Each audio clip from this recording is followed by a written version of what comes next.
Hey guys, welcome back to the channel. My name is Sophie and we are in the magical Switzerland. From the snow-capped peaks of Jungfrau to the peaceful charm of Wengen, this trip honestly felt like a dream. So in today's vlog, I'll take you through my 3-day itinerary exploring the Jungfrau region, including Grindelwald and Lauterbrunnen, and why staying in Wengen turned out to be one of the best decisions of the trip.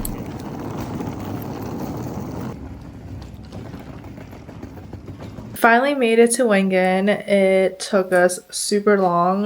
It's currently I think almost 12 a.m. The train was super delayed. We just had to wait at the station for like an hour and a half because we missed the connecting train. But we made it, so we're gonna shower and head to bed. I'll see ya in the morning.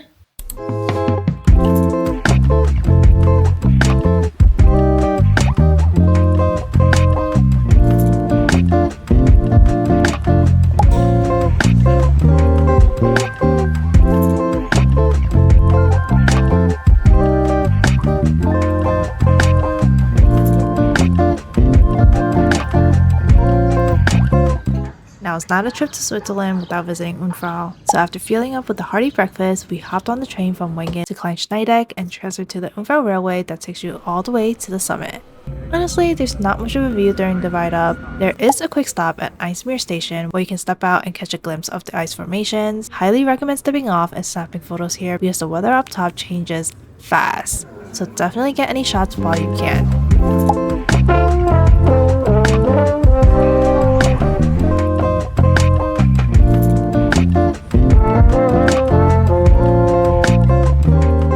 At the top, you're greeted with a multimedia tour of Jungfrau's history. The whole tour is a photographer's paradise. The Ice Palace was easily my favorite. It was incredible how pristine everything was. There's also the Sphinx Terrace, which gives you stunning 360 views, and it's also a crash landing on you filming location.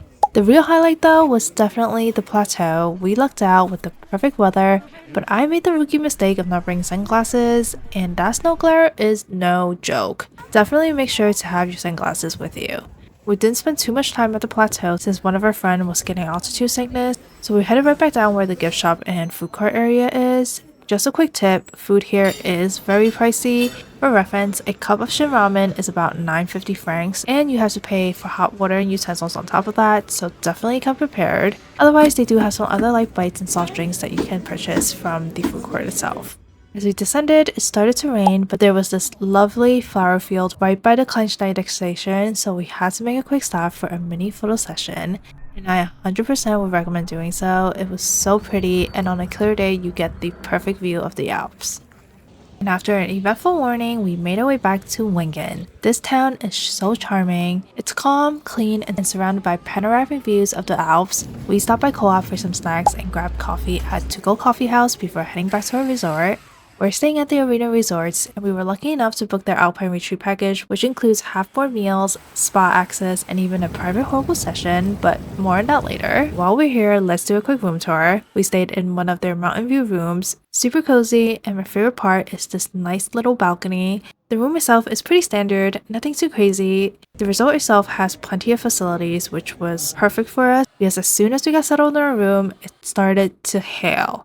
Mind you, this was in the middle of June, and I think Mother Nature took our prayers for ice a little too literally because this was a full-on hailstorm. But luckily, the resort has plenty of facilities, so we took the opportunity to hit up the recreation area along with the pool area before dinner. And let's just say, even though it was included with our room, this was definitely not a highlight. Anyways, after dinner, the story finally cleared up, so we took a quiet stroll through town. This was one of my favorite things we did this trip. The views were breathtaking and definitely one of those I could retire here moments.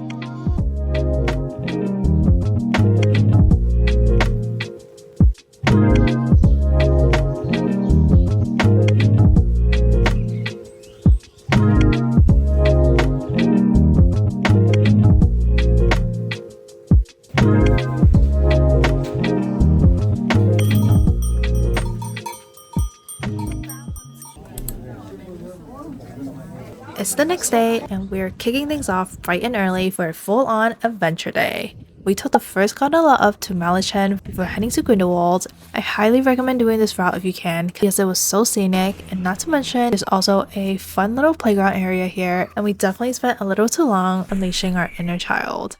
Eventually, we made it to Grindelwald and we headed straight towards Grindelwald First. There are multiple activity packages that you can purchase, but lines for each ride does get long, so definitely get here early. We ended up skipping the long 2-hour line for Fierce Flyer and went straight for the mountain cart instead, which was the best decision ever. Even though it was still an hour away, the ride was so much fun. We were even able to see cows up close and personal along the way. I highly recommend doing this.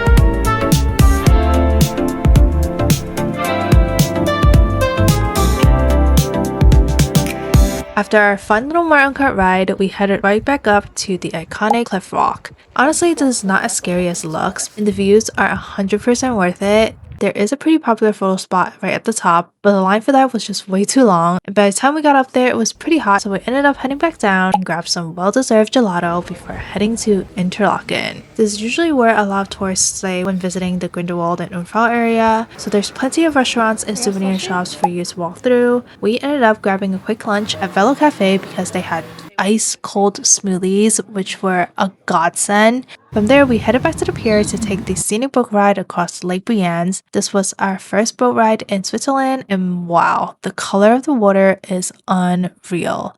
I don't think video does it any justice. We eventually got off at Isewaldt, aka the iconic crash landing on you pier. Unfortunately, you do have to pay to get on the dock, but honestly, the lake is so beautiful no matter the angle, so unless you're a diehard fan, there really isn't a need to pay to go on the dock. As we approached the end of our day, we decided to take the funicular up to Harder Kulm.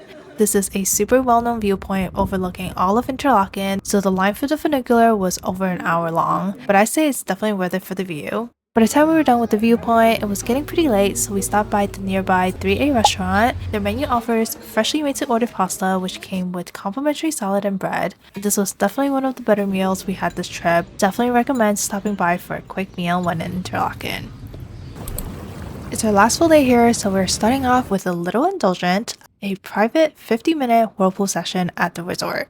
This was the perfect way to unwind after all the adventures yesterday and was definitely much needed for our long travel day ahead, because after we checked out, we headed straight to Lauterbrunnen, home to Staubbach Falls, aka the highest waterfall in Switzerland. You can actually hike behind the waterfall, which sounds amazing in theory, but PSA, it's slippery, narrow, and can get pretty crowded. On top of that, if you're lucky like us, the weather can turn on you mid-hike, and we ended up having to hold out inside the cave for about 20 minutes while it poured. We didn't realize how intense the storm was until we got back down. The wind literally blew the waterfall sideways, which was insane.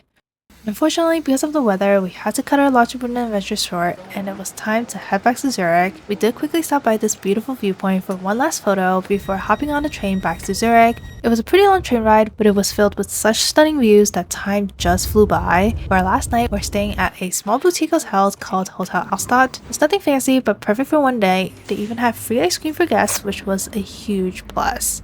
We eventually headed out to Co-op for some last-minute souvenir shopping. For our last dinner, we grabbed their famous rotisserie chicken and indulged in some ZFC Zurich fried chicken. This was totally an impulse buy, but no regrets. We ended the night with one last walk by the lake, soaking in the sunset and last bits of the city.